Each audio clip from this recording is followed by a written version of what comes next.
मेरी तरफ से तौकीर टीवी देखने और सुनने वाले तमाम दोस्तों को अस्सलामुअलैकुम।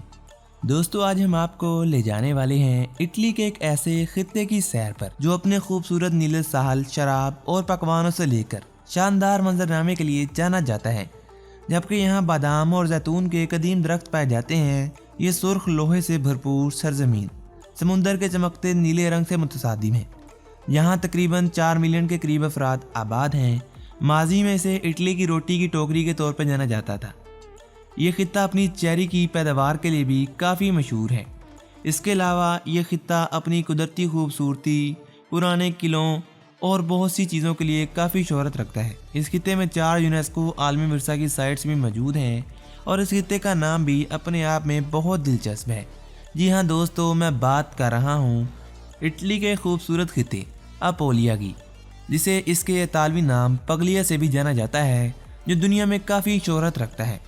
लेकिन मज़ीद आगे बढ़ने से पहले आप सभी से एक छोटी सी गुजारिश है कि कमेंट सेक्शन में लाजमी बताइएगा कि आप किस कंट्री से ताल्लुक़ रखते हैं। दोस्तों, इटली का यह इलाका मुल्क के जनूबी जजीरा नुमा के हिस्से में वाक़ है। इसका रकबा तकरीबन 19,345 मरबा किलोमीटर है और आबादी 40 लाख के करीब है। इसकी सरहद शुमाल में मोलियस और दूसरे तालवी इलाकों, मगरिब में कंपानिया और जुनूब मगरिब में बेसली काटा से मिलती हैं। इसका मरकजी शहर बारी है, जिसे कैपिटल सिटी के तौर पर भी जाना जाता है। ये इटली का 7वां सबसे बड़ा खित्ता भी है। यहाँ शानदार साली पट्टी इटली के कुछ बेहतरीन रेतीले सालों और नीले समुद्र से भरपूर है, जो तकरीबन 800 किलोमीटर तक चलती है। ये सिर्फ सिसिली और सार्डिनिया से कम है। हैरत अंगेज शराब और पकवानों से लेकर शानदार मंजरनामे तक कदीम जैतून या बादाम के दरख्तों के नीचे गहरी सुर्ख लोहे से भरपूर ज़मीन समुंदर के चमकते नीले रंग से मुतसादिम है। इस खित्ते के पास कुछ इंतहाई नाकाबिले यकीन ख्यालात मौजूद हैं। इस खित्ते में सब्जियों के लामुतनाही खेतों जैसे कि आर्टिचोक, फावा, फलियां, गाजर और सौंफ के साथ साथ जैतून के दरख्त और अंगूर के बागों की वाफर कितारें नजर आती हैं। इसे इटली की रोटी की टोकरी के नाम से भी जाना जाता है, क्योंकि इसकी बड़ी मिकदार में रोटी यहाँ पास्ता की पैदावार में इस्तेमाल होती है। और इसके अलावा आप इटली में बहुत से मेवाजात में यहाँ पर तैयार की जाने वाली रोटी को इस्तेमाल होते देखेंगे। इस खित्ते का मरकजी शहर बारी है, जिसके पीछे तरांटो, लेसी, ब्रांडेसी और फोगिया शामिल हैं। यहाँ सबसे ज़्यादा देखे जाने वाले शहरों में गालबन, ओस्टोनी, मोनोपली, लेसी, एंड्रिया और दीगर शामिल हैं। बरतानिया से आने वाले सियाह यहाँ बराह रास्त परवाज़ों के साथ तारीख और सकाफत को देख सकती हैं। यह खित्ता अपने चंद मकामात ही नहीं बल्कि बहुत से खूबसूरत मकामात की वजह से जाना जाता है। इस खित्ते का तलफ़ुज़ पगलिया या अपोलिया के तौर पर किया जाता है, जबकि इसे पोलिया भी कहा जाता है। इसकी आबादी तकरीबन 4 मिलियन है और यह खित्ता जैतून के तेल की पैदावार के लिए काफ़ी मशहूर है, जबकि यह मुल्क की तकरीबन 40% जैतून की तेल की पैदावार का हिस्सा तैयार करता है, जो हर साल 300 टन बनता है। इस खित्ते के पास इतालवी सरजमीन के किसी भी खित्ते का सबसे तवील साहल मौजूद है और इटली के बूटनुमा शक्ल के इलाके अरेटी में वाज़ेह जोग्राफियाई खसूसियात भी यहाँ मौजूद हैं। यहाँ करीब ही एक शानदार साले समुंदर है, जिसमें इस खित्ते के एरियोटिक और आयोनियन साहलों पर हैरत अंगेज क्रिस्टल साफ पानी मौजूद है। हालिया बरसों में इस खित्ते को सुर्ख शराब की इकसाम तैयार करने के लिए काफ़ी शोहरत मिली। इसके मुतहरिक और फलदार जायकों के लिए इसे काफ़ी शोहरत हासिल है और ये इटली के सबसे बड़े वाइन बनाने वाले इलाकों में से एक है। इस खित्ते को असल में माइसिनाई यूनानियों ने 9 आबादियात बनाया था। इटली के सबसे ज़्यादा आसार कदीमा के लिहाज से यह दिलचस्प इलाकों में से एक है। यह खित्ता तारीख का एक मुकम्मल मरकज़ है।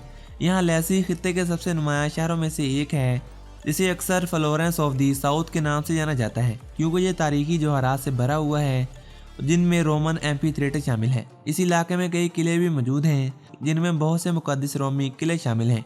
ट्रॉली कदीम झोंपड़ियाँ यहाँ पर मौजूद हैं, जो खित्ते के लिए काफ़ी मुनफरिद हैं।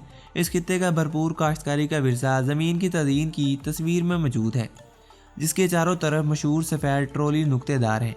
पत्थरों की ये रिहाइशगाहें क़ुरून वस्त से ताल्लुक़ रखती हैं। किसी ज़माने में ये किसानों के लिए घर के तौर पर इस्तेमाल होती थी। यहाँ एल्बरो बेलो यूनेस्को की साइट के तौर पर जानी जाती है, जो आने वाले सियाहों के लिए बेहतरीन जगह के तौर पर जानी जाती है। इस खित्ते को अपने खाने पर काफ़ी फ़ख्र महसूस होता है, जिसकी वजह यहाँ पर मकामी तौर पर तैयार होने वाले बहुत से खाने हैं। इस खित्ते को मुनफरिद अतालवी खानों की जाए पैदाइश भी कहा जाता है। इनमें बुराटा, पनीर, पास्ता और टेलिया शामिल हैं। यह खित्ता इटली के सबसे मशरकी नुक्ते का घर भी है और एक ख़ास तौर पर ख़ास इलाका है जिसमें एक बुलंद लाइट हाउस, नॉर्मन कैथेड्रल और एक खूबसूरत ज़िंदगी का दरख्त म्यूज़िक है जो मुल्क के इर्द गिर्द सड़क के सफ़र पर जाने के लिए बेहतरीन जगह है। इस खित्ते में देखने के लिए बहुत सी जगहें हैं, आप कभी भी यहाँ बोर नहीं हो सकते। यहाँ एक खूबसूरत दही इलाका भी मौजूद है जो अपने मुनफरिद किरदार से भरा हुआ है। यहाँ अपोलिया में सब कुछ है, ज़राअत, तारीख, रवायात, पहाड़, खाना और शराब। इसे इटली के कुछ बेहतरीन सालों की वजह से भी जाना जाता है। अगरचे यहाँ पर सरकारी ज़बान तो एक ही है, लेकिन मुकामी कई बोलियाँ यहाँ पर बोली जाती हैं, जिनमें बारेस, फोगियानो और यहाँ तक के ग्रेगो शामिल हैं, जो तालवी के मुकाबले में यूनानियों से काफ़ी करीब तर है। यहाँ तकरीबन 60 मिलियन के करीब जैतून के दरख्त मौजूद हैं। जैतून के दरख्तों को यहाँ छोड़ना नामुमकिन है, इसे यहाँ पर विरसा का एक हिस्सा करार दिया गया है, जबकि यहाँ पर इन्हें एक यादगार और सेकुलर के तौर पर जाना जाता है। 2007 में यहाँ एक ऐसा लॉ भी बनाया गया था जिसके मुताबिक यहाँ पर कोई भी इनको काट नहीं सकता, ना ही इनकी पेवंदकारी की जा सकती है। दी प्लाजिका यहाँ पर एक मशहूर अतालवी लोक रस्क है जो असल में सलेंटो से मिलता जुलता है। हकीकत यह है कि यह किस्म की आर्नी टेला है जो ख़ास तौर पर रवायती रक्स है जिसमें जोड़ों की शक्ल में अफराद रक्स करते नजर आते हैं। यहाँ एक लेजेंड्स का कहना है कि फ़ारो और ब्रांडीसी की इस्लाह रोमन दौर में शुरू हुई थी। मिसाल के तौर पर रोमन सिपाही अपायन के रास्ते जंग के लिए रवाना हुए जो पगलिया के एक बंदरगाही शहर ब्रांडीसी में ख़त्म हुआ। अपनी अगली जंग लड़ने के लिए बंदरगाह से निकलने से पहले इन्होंने एक कामयाब जंग और महफूज और सेहतमंद घर वापसी के लिए टोस्ट बनाया था। दोस्तों, ये खित्ता गुलाबी फ्लामिंगो की सरजमीन भी कहलाता है, यानी कि गुलाबी फ्लामिंगो समेत हज़ारों नकल मकामी करने वाले परिंदों के लिए ये बैनुल-अक़वामी स्टाफ ओवर है। कुछ बरसों के दौरान जनूबी इटली में डायनासोर के पैरों के हज़ारों निशानात दरियाफ्त हुए हैं। खास तौर पर इस इलाके में कारगोनों से बारी तक जुरासिक ट्रैक्स मिले हैं। इसका सबूत सान मैरागो डी मेस में बोर्गो सलानो के एक इंटरेक्टिव डायनासोर म्यूजियम और पार्क में है, जिनमें जुरासिक डायनासोर के हकीकी पैरों के निशानात मौजूद हैं। यह खित्ता बेहतरीन चेरी की वजह से भी जाना जाता है जो सेल्जिया फेरोविया या रेलवे चेरी के नाम से जानी जाती है। यह लजीज चेरी 1935 में पैदा हुई थी। इसका ताल्लुक एक दरख्त से था जो रेलवे के लाइनों के बिल्कुल करीब उगता था। ये ख्याल किया जाता है कि ये असल चेरी के दरख्त के बहुत करीब है और आज ये इटली में सबसे ज़्यादा कीमती और काश्त की जाने वाली चेरी है। यहाँ तक कि यहाँ हर साल जून में सालाना चेरी फेस्टिवल भी मनाया जाता है। यहाँ पर किसानों को काफ़ी शोहरत हासिल है क्योंकि किसानों का इस खित्ते की तारीख में काफ़ी अहम किरदार रहा है। इस खित्ते के पास दुनिया के 8 रुखी किलों में से एक मौजूद है। इस खित्ते को इटली में सबसे ज़्यादा आने वाले सियाहों की वजह से भी जाना जाता है। इसके अलावा इस खित्ते में ज़्यादा सियाहों को आने की वजह यहाँ पर बहुत ज़्यादा खाने भी हैं जो इन्हें अपनी तरफ मुतवज्जा करते हैं। अगरचे यहाँ पर एक ही बोली को अहम माना जाता है, लेकिन बहुत सी मुकामी बोलियाँ भी यहाँ बोली जाती हैं और अतालवी को यहाँ सरकारी बोली के तौर पर इस्तेमाल किया जाता है। इटली के सबसे चिपटे इलाके के तौर पर ये बाइकर्स की जन्नत भी कहलाता है।